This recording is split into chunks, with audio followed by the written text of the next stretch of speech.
Hey there, welcome back to Holy Chat. Holy Chat. I'm Maddie DeMickle.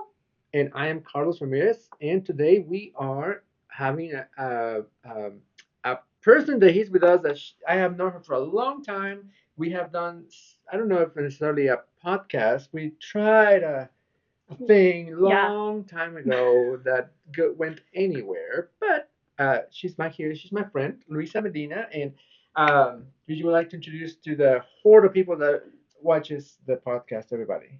Okay, well, hi, I'm Luisa Medina, like you said. And I have been in the church forever. Fun fact about me, I've only ever worked for the United Methodist Church. I've never had a different job, not once. And I currently work with Maddie at New Hope. So that's what I do. I work with children. That's awesome. Yeah. So before we move on with the theme of the day, we asked this question to Maddie and to all the certified young people.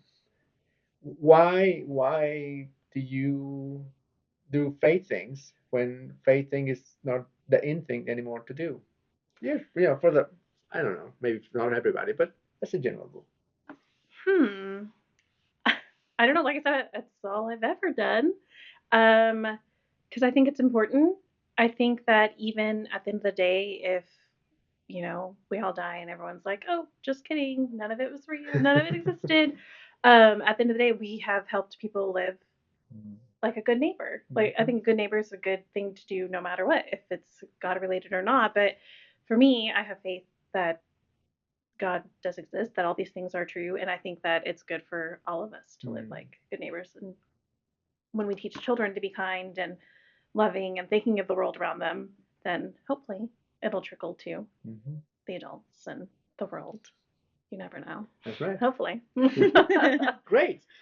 I like that answer. I like that. That's a very good answer. We should just call it there, and that's it. No. All right. So today's well, for the next foreseeable future, next episodes, we're gonna talk about. You're gonna hear me being the old man that I am. Anyway, so I've been posting these questions to them. So after we record our batch of, uh, episodes for for the podcast, we usually go for lunch, and then we have conversations as what should we talk about next and everything. So I said, well, let me tell you on my rant, and I went on with my old man rant. So you will hear at least three rants in the next three episodes at least. Is that fair to say, Maddie? Of course, yeah. Okay. So today I want to talk, and all I revolve around. I'm a big nerd, as you can see, maybe in the background, some Star Wars stuff, and I can anyway. So I'm gonna be all pop culture related, or as a visual aid, right? Mm-hmm. Okay. And so I'm thinking of right now of two particular movies that come to mind, and we talked about kind of things. So the first, those two are, and it's gonna be controversial here because I know that there are at least one that is beloved, and you maybe you put in those in the commentaries that well how dare you desecrate the movie. So number one is Cruella, and number two is Wicked.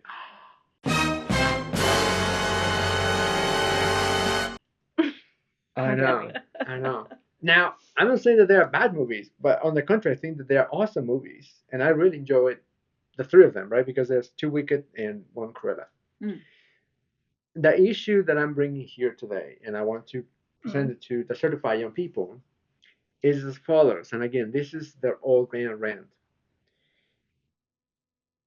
Cruella, in the at least in the cartoon movie for the Dalmatians, she's not a nice person. She's a very despicable person who is hunting down puppies to skin them and create coats. Yeah, not good. Not good. No. No. How's that a children's movie? Right? Well, that's one. And then the other one is The Wizard of Oz, that in the 1930s version, we all know, and we love it. I think I liked it a lot anyway. Um, so Dorothy is the star, right, Mhm. of the movie, and the Wicked Witch of the West is the antagonist, is the one who's pursuing her and Yeah. trying to get at her, right? And she's terrifying in that And she's movie. terrifying, Yeah, and yeah, she's scary. she's yeah, Again, how is that a children's book? well, Like those monkeys yeah, terrified the me. monkeys, The yeah, the flying monkeys are monkeys. so I scary. know those flying monkeys are so. I know. But anyway, so then you jump to whatever whenever Cruella was made, and we have a backstory of her saying that the reason that she's mean is because actually she was bullied and she was not given the opportunity, and she had to claw her way into the fashion industry, blah blah blah blah blah, and therefore that is why she became Cruella, like this persona. And with the thing of Wicked is now actually the people around the wizard and the Oz is, or the government, I don't know how to call it, the people in leadership Mhm. in Oz is actually, I don't know if necessarily the bad people, but they are definitely trying to present a narrative that is contrary to what Elphaba, right? That's the name. Mhm. Yes, Mhm. knows, and she's actually the hero of the whole story. Mhm. So again, the rant is as follows. I think that these presents a challenge. Who is good and who is bad? And I know that bad and good, as that is a clean cut, like westerns in the 30s and 40s and 50s, that you have your black hat and you're the bad guy, and the white hat you're a good guy. I know that those things it does not exist, and that we all have darkness and light within ourselves, right? We all have the capabilities of doing that. I know that it's more complicated than just being good and just being bad. It is, as I said, it's in the spectrum that we are living in all the time. However, when we communicate and we tell stories about good and bad, or good and evil, um, and we can say, well, it just depends from which perspective you're telling the story. Mhm.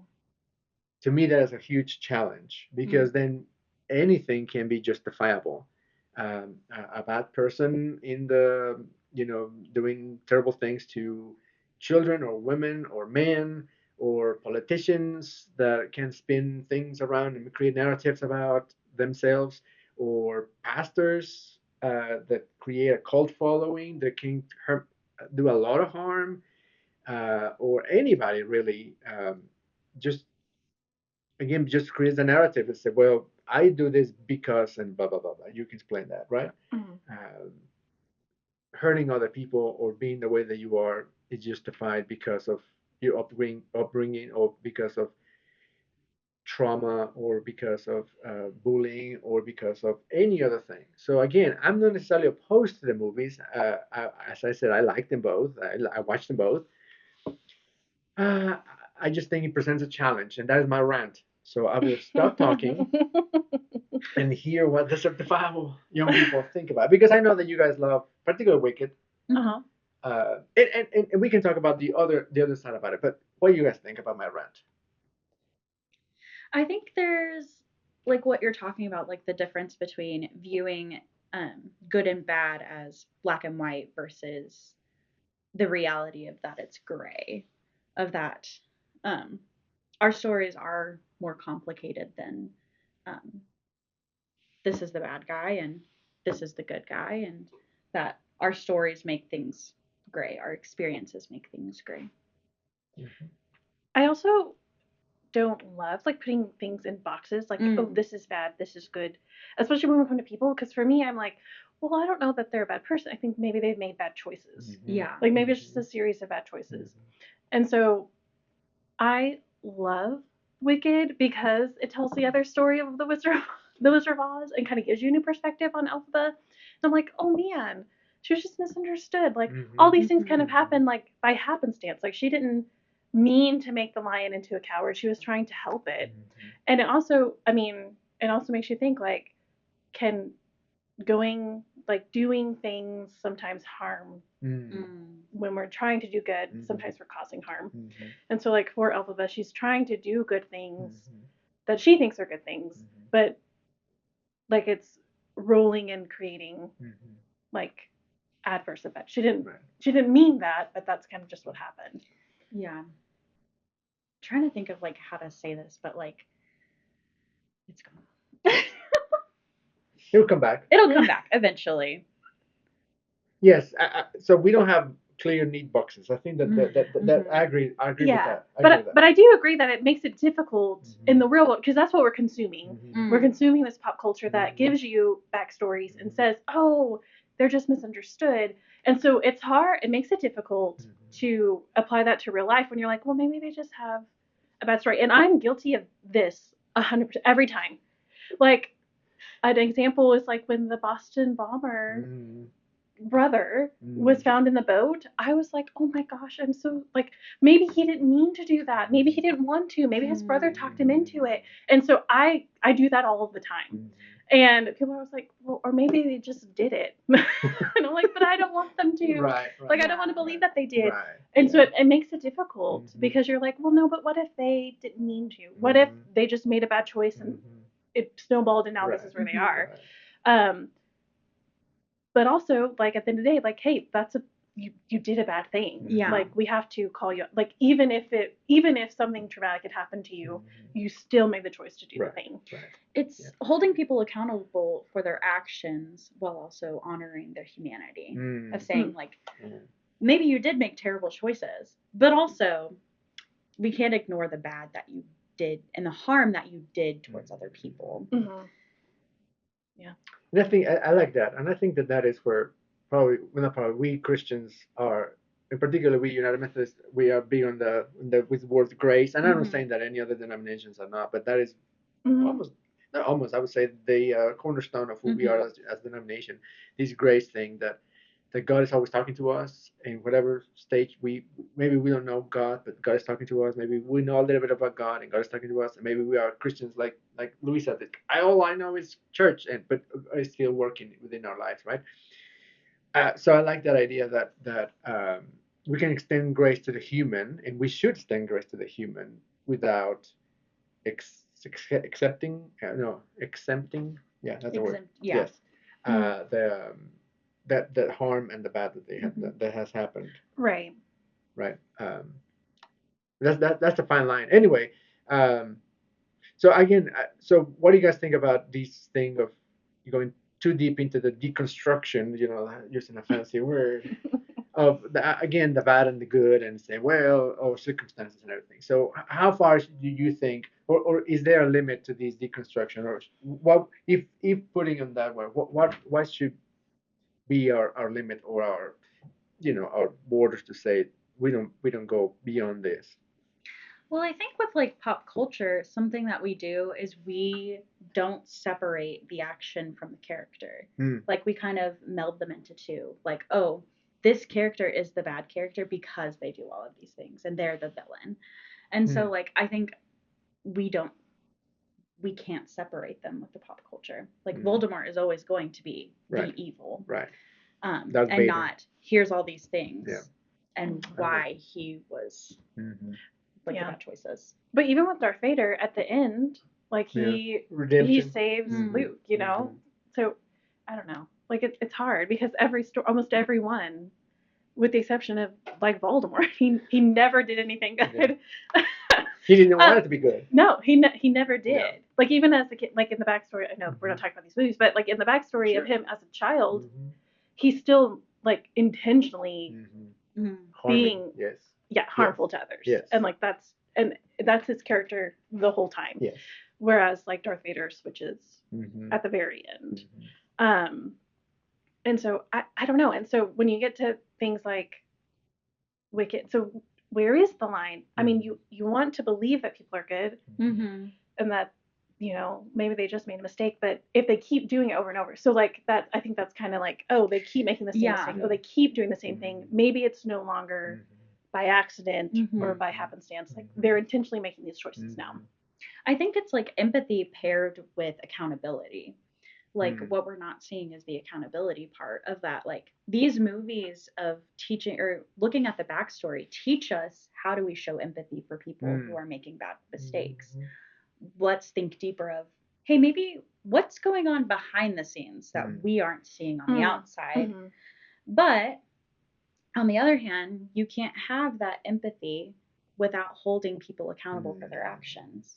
Because if they're just going to keep making the mistakes and like harming others, well, we can't have people harming others. Right. Like that goes against like each other, and also like for us, like our faith teaches us we're not called to harm other people. Mm-hmm. We're called to help them and love them in ways that they need.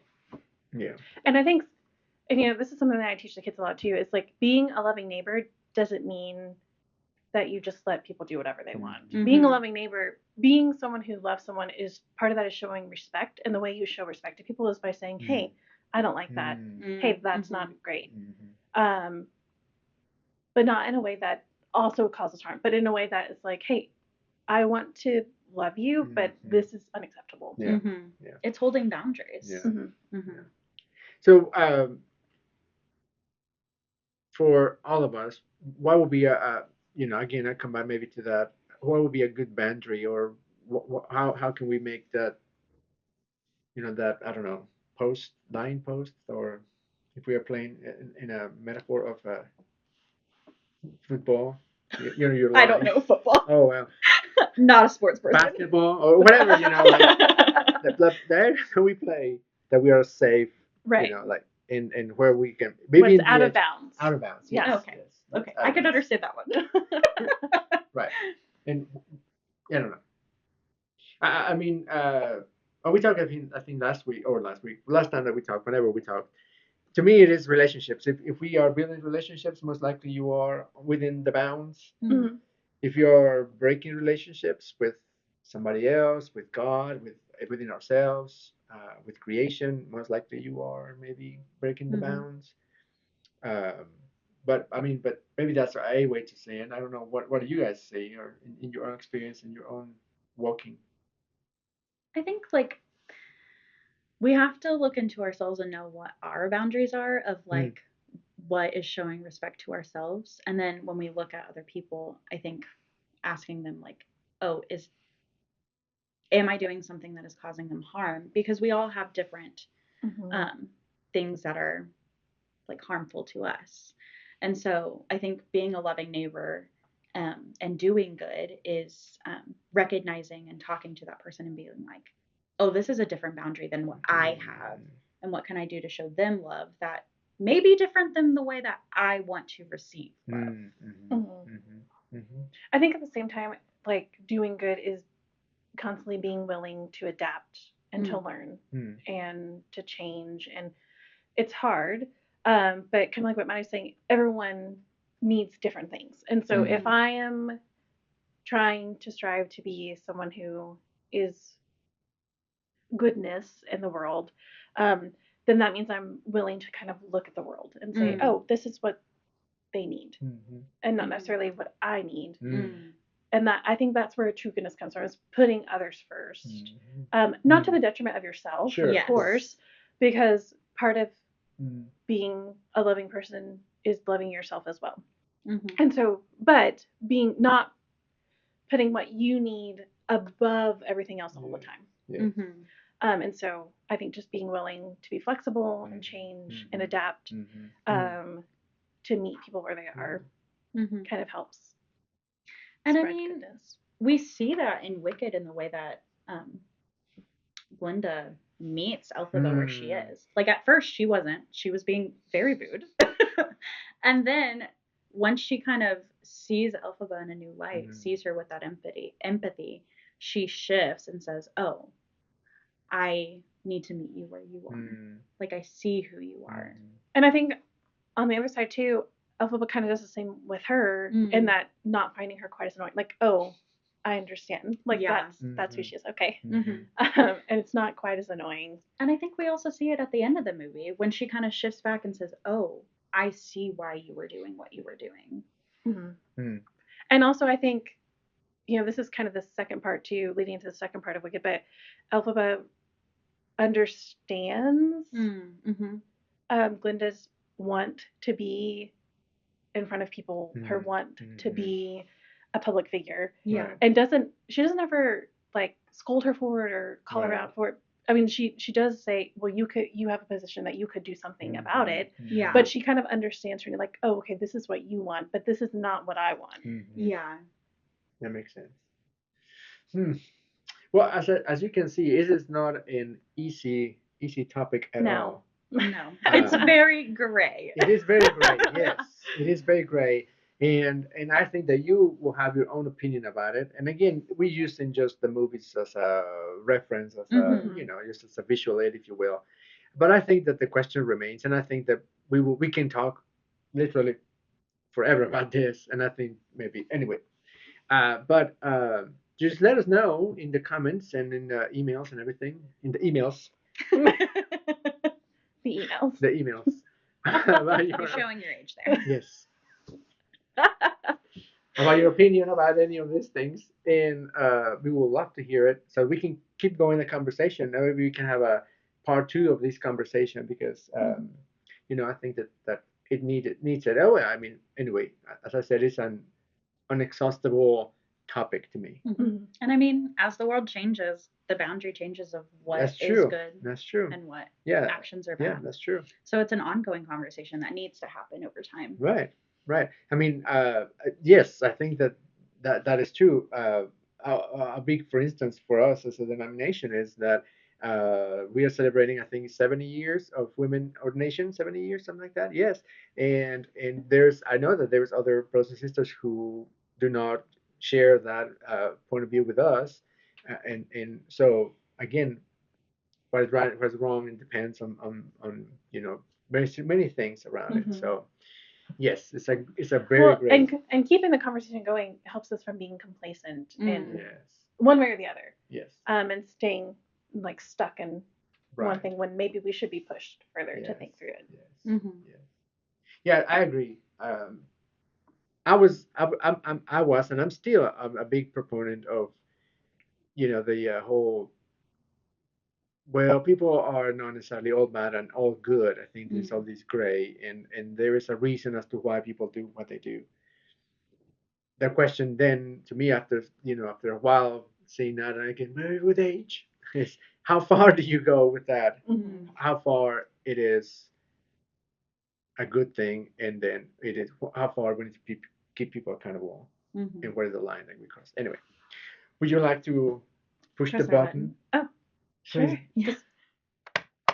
That was easy. Well, see you next time. Peace.